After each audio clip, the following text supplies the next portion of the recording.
সারা ভারতে বিজেপি শাসিত রাজ্যগুলিতে, গুজরাটে, উড়িষ্যায়, মহারাষ্ট্রে, ইউপিতে, দিল্লিতে বাঙালিদের হিন্দু মুসলমান নির্বিশেষে পিটিএফ বানানো হচ্ছে। সে ব্যবসায়ী হোক, সে ফেরিওয়ালা হোক, সে শ্রমিক হোক, সে সোনা হীরের শিল্পী হোক, সকলকে হেনস্থা করা হচ্ছে।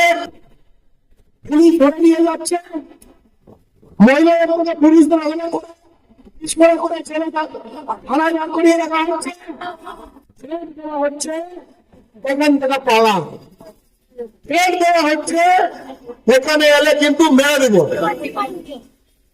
এই অবস্থা সৃষ্টি হলো যবে থেকে কাশ্মীরে জঙ্গি হামলা হয়েছে। আপনারা জানেন বাংলাদেশের শত্রু তথা ভারতের শত্রু পাকিস্তান সেখানে এক নৃশংস জঙ্গি হামলা করেছে।